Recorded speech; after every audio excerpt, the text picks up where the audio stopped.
Most of the time, when people talk about systems like healthcare or social care, they talk about them as if they're abstract things, processes, policies, structures. But systems don't exist on their own. They're made out of people, and once you're inside them, that becomes impossible to ignore, because very quickly, many interactions start to feel hostile. Not in a dramatic sense, not necessarily through shouting or overt cruelty, but in how people speak, how they act, how quickly things are shut down or deflected. Even if later on you can understand that those behaviors are shaped by pressure or exhaustion, the experience itself still lands as hostile in practice. And it's not the responsibility of a disabled person to reverse engineer why a professional is behaving badly in order to make sense of being treated that way. Before I go on, a brief reminder. What you're watching here isn't live footage. This is a digital stand-in for me, used because my physical condition makes recording unpredictable. Some days filming or speaking is fine, other days it's exhausting or not possible at all. The aim here isn't performance or polish, it's continuity and clarity. This channel isn't about ranting, campaigning, or blaming individuals. It's about describing how things actually behave when you live inside them. Up to now, I've talked about recognition not becoming support, about why disabled voices don't carry authority, and about how harm can persist even after the system starts listening. This video isn't about extending that map. It's about what it feels like to live inside it. Because what you encounter isn't just rules or delays. You encounter people acting in rigid, dismissive, or defensive ways, often without explanation, often without curiosity, sometimes with irritation. And even when you can later see that those behaviors come from people trying to survive roles that don't really make sense, the interaction itself is still dehumanizing.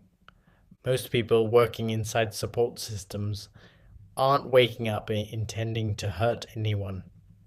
They're human beings doing ordinary jobs, often in 9 to 5 roles inside large systems. Roles where discretion is limited, risk is punished, and responsibility is narrowly defined. Work like that quietly trains people to conserve energy. You learn where the edges of your role are, what you're allowed to do, what you're not. Over time, doing what is defensible replaces doing what is helpful. Creativity costs energy. Curiosity costs energy. Going beyond the script costs energy. And most people are saving that energy for the rest of their lives. That isn't a moral failure. But when systems depend on human judgment, it has consequences. In my own case, many interactions feel hostile, not because someone is consciously trying to be cruel, but because the behavior itself is cold, rigid, or dismissive, even when I can later understand the pressures behind it. Understanding those pressures doesn't undo the effect. What makes this especially difficult for disabled people is dependence. Most people can step away from disengaged systems. Disabled people often can't.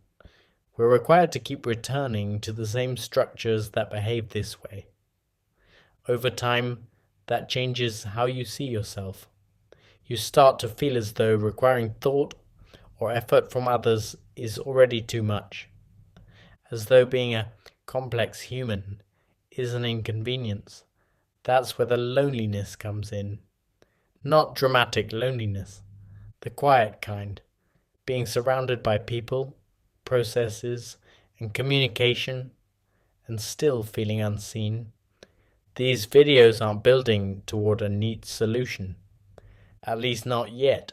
I don't have one to offer, and I'm not pretending otherwise.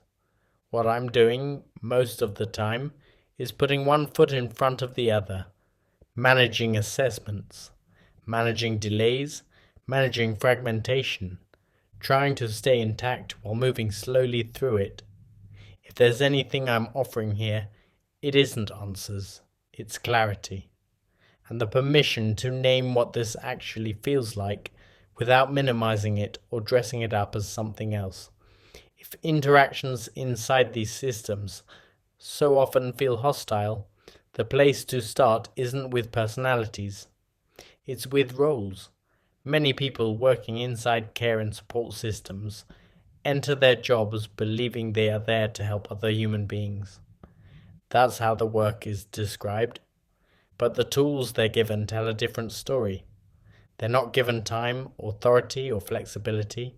They're given limits, budgets, caseloads, targets, assessment windows, compliance requirements. They're evaluated not on whether someone is genuinely supported, but on whether procedures are followed, numbers are met, and risk is contained. So the job people think they're doing, caring, is quietly replaced by the job they're actually measured on. Managing throughput, managing exposure, and managing accountability. In that environment, humane behavior isn't just difficult, it's structurally disincentivized. Spending extra time creates backlog. Thinking creatively creates inconsistency. Making exceptions creates scrutiny. So behavior narrows. People stick to what can be justified. They avoid what can't be defended. They pass responsibility along. Not because they don't care, but because caring properly would require tools they don't have. That's how a system designed around support starts producing behavior that feels rigid, distant, or cold. Not accidentally, but predictably. Now, from the other side of that process, disabled people don't enter these systems as neutral participants. They arrive already carrying load, physical effort, pain, fatigue, uncertainty, fear about housing, care, money, or safety. They are often navigating fragmented processes that stretch over months or years, with high stakes and little clarity. So when they encounter rigidity, dismissal, or deflection, it doesn't feel like a neutral procedure being applied. It feels like something is being done to them, without regard for what's at stake. That doesn't mean disabled people are unreasonable. It means they are operating under sustained pressure, with very little margin for error. When constrained workers, operating defensively inside limited roles, meet overwhelmed disabled people, operating under sustained pressure, the interaction often begins to break down. Workers experience urgency, persistence, or visible distress as risk. Disabled people experience rigid process as indifference or harm. The gap between those two perspectives widens, and that widening gap is where misunderstanding takes root.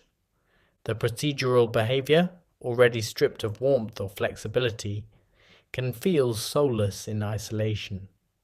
But when that procedural coldness meets distress or frustration, something else happens. Reactions are reinterpreted. Distress becomes behavior. Persistence becomes non-compliance. Fear becomes difficulty. And from the disabled person's side, that reinterpretation is deeply patronizing. It reframes a rational response to pressure as a personal failing. What's created here isn't just a bad interaction. It's a widening chasm of misunderstanding, where each side is responding to conditions the other is structurally unable to see. A few people have said to me that alongside understanding how these systems work, it might also help to hear how I personally live inside them. So I want to pause the analysis here and be clear about something. What follows isn't a solution, it isn't a method, and it isn't something I'm presenting as an answer for anyone else. It's just what I do. I don't have a way of making these systems work properly. I don't have a strategy that fixes them. Most of the time, I'm simply finding ways to get through something that isn't designed to resolve cleanly. For me, that often means trying to hold on to small things, keeping some warmth in how I speak, even when the process is cold, noticing ordinary comforts, trying not to let repeated indifference turn me into someone I don't recognize. Sometimes that looks calm, sometimes it looks like humor, sometimes it just looks like getting through the day without adding more weight to myself. I'm not offering this as advice. I'm not suggesting this is what anyone else should do. It's simply how I cope with being inside systems that don't consistently treat me as fully human. And I don't always manage it. Sometimes I get angry, sometimes I get upset, sometimes I get depressed and give up for a while. Those moments aren't rare. When that happens, I don't treat it as failure. I treat it as information. I try to understand what pushed me past my limit, and I start again from wherever I've landed. Not because that changes the system, but because it limits how much of myself I lose while moving through it. If there's anything hopeful in all of this, it isn't a promise that things will improve. It's simply the idea that even inside environments that quietly encourage indifference, it's sometimes possible to hold on to a sense of being human, not by fixing anything, not by winning, just by continuing.